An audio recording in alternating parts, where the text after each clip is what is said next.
अगर आप इस चैनल पर पहली बार आए हैं तो सब्सक्राइब करें, बेल आइकन दबाएं, ऑल करें ताकि सारी नोटिफिकेशन आप तक पहुंचे जैसे ही हम वीडियो अपलोड करते हैं।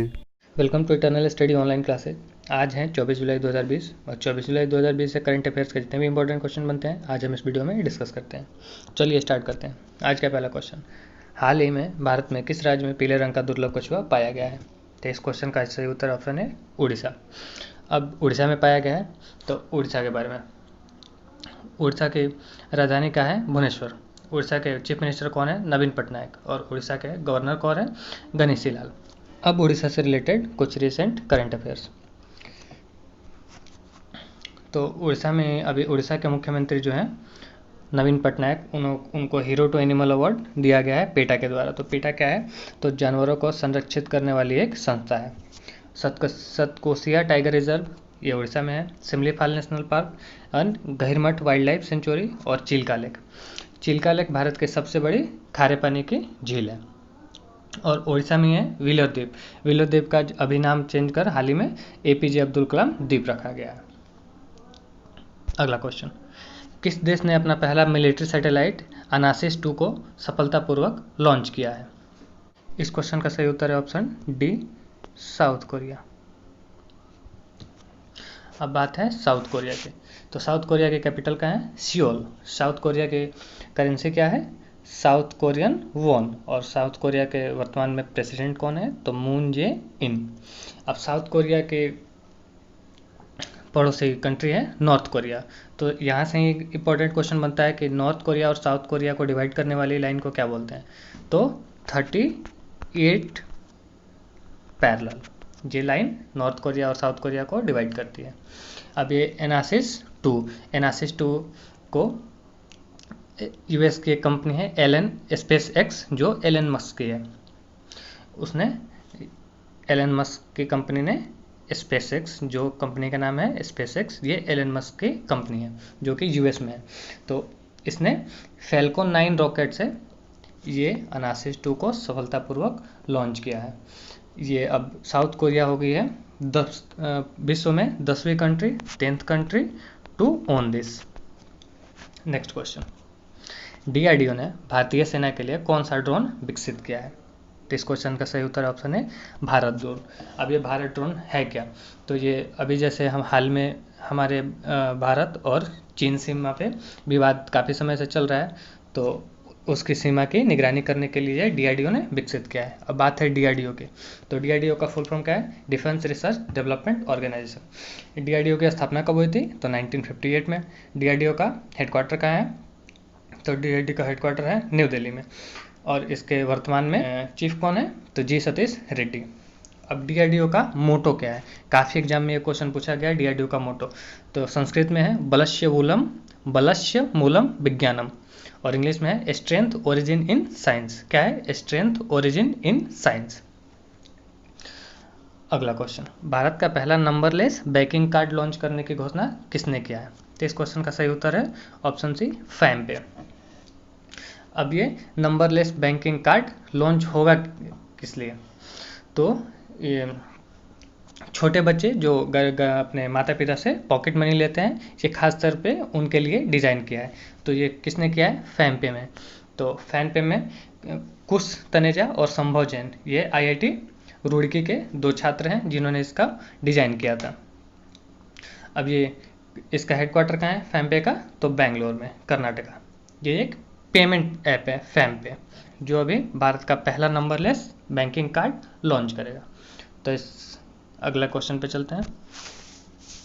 हाल ही में किस देश ने रिलायंस जियो को उन कंपनियों के लिस्ट में रखा है जो क्लीन टेलकोस की तरह अग्रसर हो रही हैं?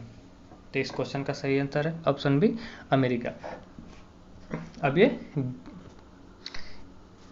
क्लीन टेलकोस ये क्या है? इस कंपनी के ये क्लीन टेलकोस जो होंगी, इन लिस्ट में जो भी कंपनी होंगी उसमें नो फ्रॉड होंगी। तो ये अमेरिका ने शुरू किया है। अमेरिका ने रिलायंस जियो को क्लीन टेलकोस की लिस्ट में शामिल किया है। तो बात है अमेरिका की। तो अमेरिका और भारत के बीच में अभी हाल ही में पासेस एक्सरसाइज हुए हैं अब पास एक्सरसाइज हुए हैं, तो भारत और अमेरिका के बीच में और कौन कौन से एक्सरसाइज होते हैं? तो पहला वज्र प्रहार, एक और है युद्ध अभ्यास, और तीसरा कोप इंडिया। अब बात है अमेरिका की, तो अमेरिका ने एक रूप से अलग होने का निर्णय लिया है। अमेरिका ने ओपन स्काई ट्रीटी भी छोड़ी है। तो ये ओपन स्काई ट्रीटी है क्या? तो सैटेलाइट के जरिए एक दूसरे पे नज़र, पड़ोसी देशों पे नज़र रखने के लिए ये ओपन स्काई ट्रीटी है। ये 18 देशों का समूह है जिसे अमेरिका ने अब अपने खुद को हटा लिया है। अब अमेरिका ने ही अपने स्टॉक एक्सचेंज कंपनी जितने सारे हैं स्टॉक एक्सचेंज, उससे चाइना को डीलिस्ट कर दिया है। और अमेरिका ने हाल ही में पाकिस्तान के इंटरनेशनल एयरलाइन पर बैन लगा दिया है। पाकिस्तान इंटरनेशनल एयरलाइन पर प्रतिबंध लगा दिया है अमेरिका ने। तो चलते हैं अगला क्वेश्चन। नोरमा होल्डिंग एक्सचेंज के अनुसार भारत का फिजिकल ईयर 21 में कितने प्रतिशत गिरावट का अनुमान लगाया गया है? जीडीपी में गिरावट का अनुमान लगाया गया। तो इस क्वेश्चन का सही उत्तर है ऑप्शन है 6.1। अब यह है क्या? नोरमा होल्डिंग एक्सचेंज, ये एक जापान की स्टॉक एक्सचेंज कंपनी है जिसने ये अनुमान लगाया है। तो बात है जापान की, तो जापान के कैपिटल कहाँ है? टोक्यो, और इसकी करेंसी क्या है? येन। और जापान के प्रधानमंत्री वर्तमान में कौन है? तो शिंजो आबे। चलते हैं अगले क्वेश्चन पे। ICFRE ने उत्कृष्ट वन शोध के लिए किसे नेशनल अवार्ड ऑफ एक्सीलेंस से सम्मानित किया है? तो इस क्वेश्चन का सही उत्तर है ऑप्शन सी, कनन CS वॉरियर। अब ये टर्म ICFRE ये है क्या? तो इसका फुल फॉर्म है international council of forestry research and education. I for international, C for council for forestry and research education. अब ये कौन है? Colonel CC Warrier. तो ये IFGT IFGTB के प्रोफेसर हैं। अब ये क्या है? IFGTB, institute of forest genetics and tree breeding. Institute of forest genetics and tree breeding, ये उसके प्रोफेसर हैं।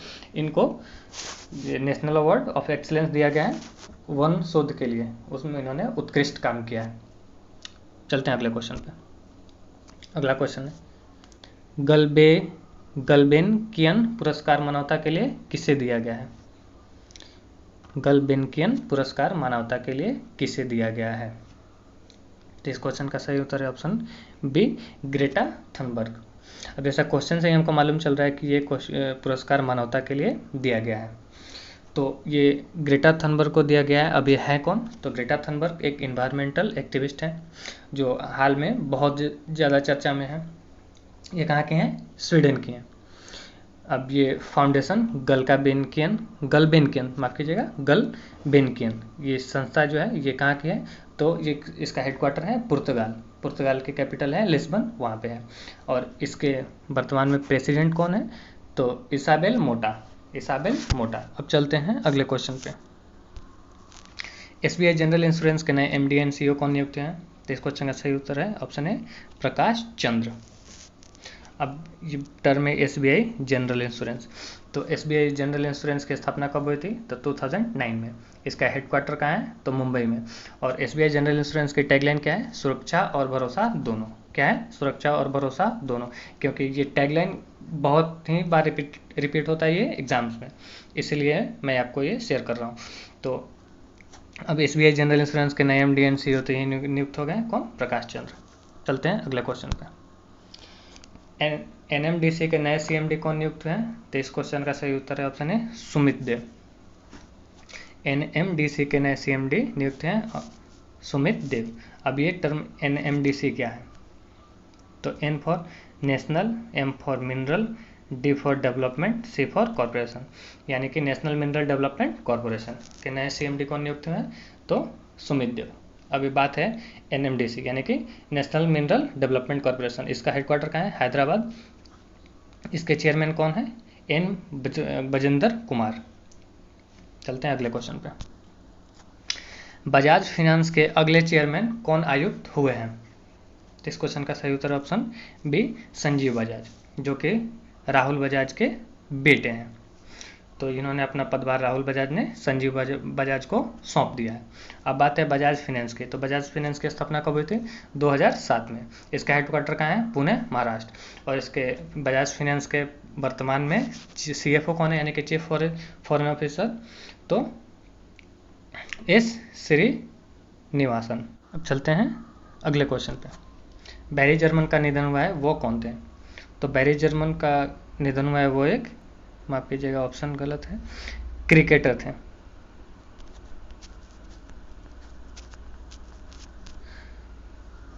बैरी जर्मन एक क्रिकेटर थे। कहाँ के थे? ऑस्ट्रेलिया के पूर्व क्रिकेटर थे। इन्होंने कुल टोटल 2 हाफ सेंचुरी लगाए थे। ये विकेट कीपर थे, ऑस्ट्रेलियन क्रिकेट के टीम के विकेट कीपर थे। इन्होंने अपने पूर्णकालिक कार्यकाल में 2 हाफ सेंचुरी लगाए और 400 रन बनाए। अब इनका नाम इम्पोर्टेंट इसलिए है, इनको 1997 में medal of the order of Australia से सम्मानित किया गया था, 1997 में। अब है बात ऑस्ट्रेलिया की। ऑस्ट्रेलिया को क्रिकेट ऑफ गेम्स भी कहा जाता है। वो क्यों कहा जाता है कि हर साल ऑस्ट्रेलिया की 75% आबादी किसी न किसी तरह से डायरेक्ट और इनडायरेक्ट रूप से गेम्स में इन्वॉल्व होती हैं, इसलिए ऑस्ट्रेलिया को cricket of city of capital of games कहा जाता है। माफ कीजिएगा, कैपिटल ऑफ गेम कहा जाता है, गेम्स। अब बात है ऑस्ट्रेलिया की। तो ऑस्ट्रेलिया की कैपिटल कहाँ है? कैनबेरा। ऑस्ट्रेलिया की करेंसी क्या है? Australian dollar. और ऑस्ट्रेलिया के वर्तमान में प्राइम मिनिस्टर कौन है? तो स्कॉट मॉरिसन। चलते हैं अगले क्वेश्चन पे। International year of peace and trust किस साल को डिक्लेयर किया गया है? तो इस क्वेश्चन का सही उत्तर है ऑप्शन बी, 2021। अब 2020 को मैंने कल ही बताया था इंटरनेशनल अर्थ डे 2020 को, और 21 को international year of peace and trust से डिक्लेयर किया गया है। अब यूएन ने किया है। यूएन का फुल फॉर्म क्या है? United nation organisation, UNO, united nation organisation. इसकी स्थापना कब हुई थी? 24 अक्टूबर 1945। यहीं से इंपॉर्टेंट क्वेश्चन बन गया। 24 अक्टूबर यूनाइटेड नेशन डे के रूप में मनाते हैं। अब इसका हेडक्वार्टर कहाँ है? तो न्यूयॉर्क। इसके प्रेसिडेंट कौन है? तो एंटोनियो गुटेरेस। चलते हैं अगले क्वेश्चन पे। अमूल ने किस राज्य के साथ मिलकर मिल्क कॉरपोरेटिव को बूस्ट करने के लिए MOU साइन किया है? MOU मतलब मेमोरेंडम ऑफ अंडरस्टैंडिंग। तो इस क्वेश्चन का सही उत्तर है ऑप्शन ए, आंध्र प्रदेश। ये अब क्वेश्चन से क्लियर हो रहा है। अमूल के साथ मिलकर आंध्र प्रदेश के साथ मिलकर अमूल ने मिल्क कॉरपोरेटिव को बूस्ट करने के लिए MOU साइन किया है। अब बात है आंध्र प्रदेश की। तो आंध्र प्रदेश में वर्तमान CM कौन है? आंध्र प्रदेश के जगन मोहन रेड्डी। और आंध्र प्रदेश के गवर्नर कौन है? विश्वभूषण हरिश्चंद्र। और आंध्र प्रदेश की कैपिटल अभी हैदराबाद है, लेकिन प्रस्तावित कैपिटल क्या है? अमरावती। अब बात है अमूल की। तो अमूल की कंपनी की स्थापना कब हुई थी? 1946। अब इसके फाउंडर कौन है? तो इसके फाउंडर हैं त्रिभुदास पटेल। कौन है? त्रिभुदास पटेल। इसका हेडक्वार्टर कहाँ है? तो गुजरात। और आंध्र प्रदेश, सबसे इंपॉर्टेंट क्वेश्चन यहाँ से बनता है, काफ़ी एग्जाम में पूछा गया है। भाषा के आधार पर गठित होने वाला भारत का पहला राज्य है आंध्र प्रदेश। तो चलिए आज का क्वेश्चन समाप्त होता है। अगर आपको किसी भी क्वेश्चन या ऑप्शन में कोई दिक्कत हो या कन्फ्यूजन हो तो आप डायरेक्ट कमेंट बॉक्स में कमेंट करके आप पूछ सकते हैं और अपना डाउट क्लियर कर सकते हैं। वीडियो को देखने के लिए धन्यवाद।